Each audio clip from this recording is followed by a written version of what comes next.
Hey guys, this is Plutonium Plays here, back with another redstone tutorial for the day. And for today, we're actually going to build what is called a block swapper.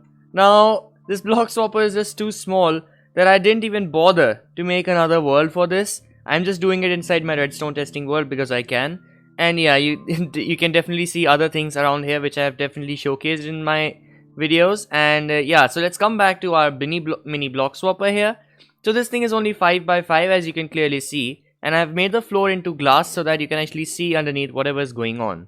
So how this thing works is if you press this button, this block which is in front is going to get retracted down into the floor, and then there's a piston feed tape underneath which cycles through the blocks once, and then the next block gets extended back up out of the floor. So right now we have a blue block, and if I press this button, it goes down, cycles through, and now we have a green block. We can press it again, now we get a red block, and if we press it again, we get a yellow block. Pressing it for a final time gives us back the blue block. So this block swapper can cycle through 4 different kinds of blocks. And now the question rises is, why do you want to build this thing in your survival base? I mean, this thing is pretty small, so you can easily build it inside of your survival base, but why? Why would you want to build this? And so I'm actually going to show you a demo for this right now. The possible answer could be to just provide utility to your base. So let's consider a scenario in where you are actually in the middle of some storage room, and yeah, so actually this is actually a personal survival world of myself which I might want to show you guys later, but right now I'm not in the mood of that. Anyways, let's come back. So let's think of a scenario in where we are in the middle of a storage room and you want a place for some crafting. You know, a place where you can craft all the stuff because all of your items are just around you. So you can have an easily accessible point where you can just do all of your crafting. So here you can see there's a diorite block, and if I press this button here, you can see that I've actually installed the mini block swapper underneath this block. And here you can see that now I have a crafting table. I can remove this and now I can get a stone cutter. I can get a smithing table. And then obviously after that I'll be back at the diorite block so that everything returns to normal, as if there was nothing there in the floor. So this could be a very good example, is that you can actually provide utility to some parts of your base, such as in the middle of a storage room, as I've already said. And yeah, so I guess now we should move on to the build. So for this build you're going to require a 5 by 5 area, which I've already told you right over there. So this thing is only 5 blocks wide and 5 blocks long, and for this to build it in survival, this is the exact list of items you would need. So you would need 4 sticky pistons, 3 regular pistons, 1 observer, 1 block of redstone, 6 redstone dust, 2 redstone repeaters, 1 target block, 1 stone button, 8 yellow wool or any kind of block you might want for your redstone to go on, and 4 blocks for the feed tape itself. You could use any single block, but I'm using just concrete right now, but you can add any kind of utility blocks if you want, just as I'd shown in the example, and any number of blocks for your decoration. So let's begin. So first of all, looking from the front, you need to come to the middle of your area. So from this first block, which is right here, you need to go 1 block behind and then remove this block. This is going to be our first temporary block, where we are going to place a sticky piston facing upwards right there. Now on the top of this you can add another temporary block. Then next to this, towards the front, we're going to add another sticky piston facing downwards like this, and a redstone block on its face. Now you can remove this or you can keep this, it doesn't really matter. And I'm just going to remove it for now, just so that you know it's not going to be there. I'm going to replace it with some decoration blocks or some blocks for the feed tape itself, so I'm not going to keep it there. Anyways, coming back to our build, we can also remove this block here now, since that is not required.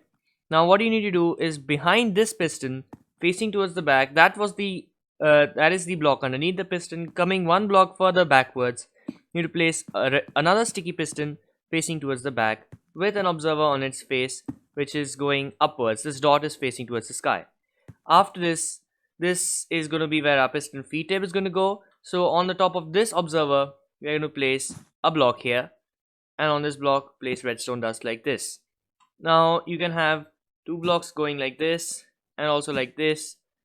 So this is going to be where our repeaters are going. So we need to place, on both of these blocks we need to place a repeater, which should be on 2 ticks right there and there.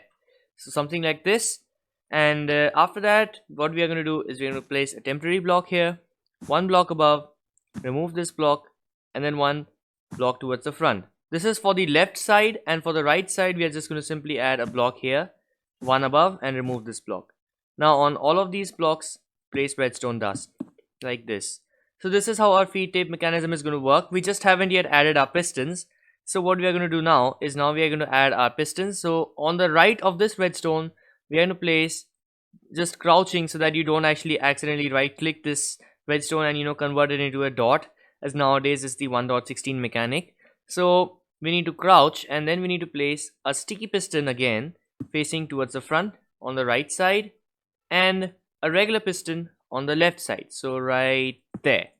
So I just shift clicked on the hitbox of this redstone so that I can place the pistons. Right. So on the side of this piston as well, what you're going to do is you're going to place another regular piston facing towards the middle, right there. And next to this redstone here, we are also going to place another regular piston facing towards the middle. So we need to crouch here, and there you go. So there's still a problem with this build, is that there's this redstone here which is going to power this piston, but it's also powering this piston, and that is not what we want, because this redstone is going to power. What is actually happening is this observer and piston is actually creating what is called a monostable circuit, which you might have seen in my earlier builds. So this monostable circuit is going to power this redstone, which means that it's going to power both of these pistons here. And after that, 2 ticks later, we have this repeater which powers into this redstone, and which means it could power this piston again, which we don't want. Otherwise our feed tape is just going to create a mess. So what we are going to do is we are going to stop the redstone from going into this piston, but rather go only into this piston. And that's why we have a target block. Target block mechanics are really interesting. Now you could use a target block, but you could use any sort of redirecting block, such as a lever, a button, or even a trap chest. You can do any sort of those things as well, but here I'm just using a target block because 1.16 mechanics. Anyways, so this is actually the redstone of your build complete.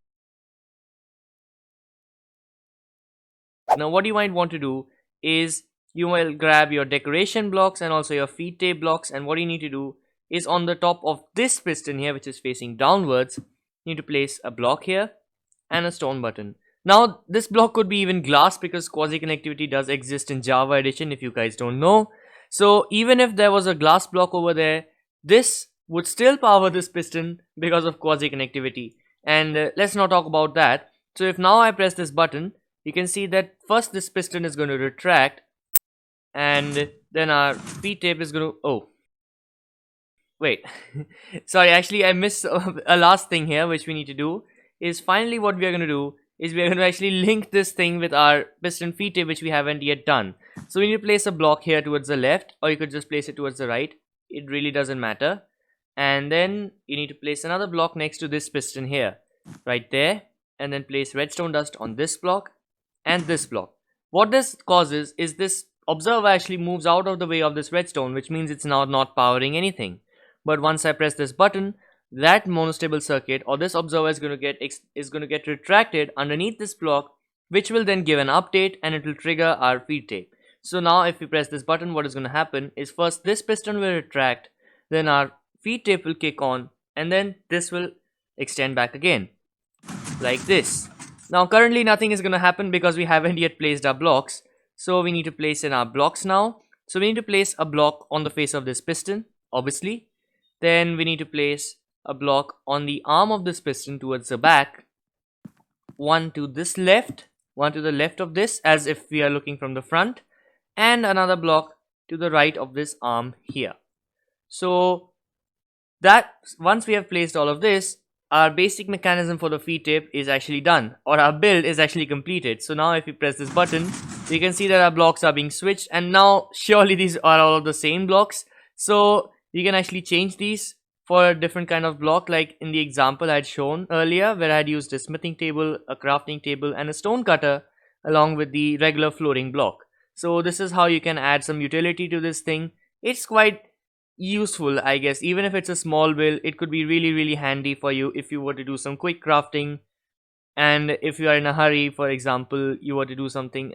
Okay, let's not think much about it. So I guess that is the end of this build. So now what you might want to do is you can just cover it with your flooring blocks, because you would not like any ugly redstone just sticking out of your floor and you will just fall into it. You would not like that. So I'm going to completely cover this thing in the flooring blocks like this, and that is the aesthetic part of your build complete. And this is the final completion of the build. So in the end, I would like to say that thank you for watching, and if you like this video, please leave a like down for this video, and also feel free to subscribe to the Plutonium Plays channel, because there's always more and more tutorials coming. And yeah, it's going to be really helpful if you subscribe. And in the end, I'll see you in the next video. Bye.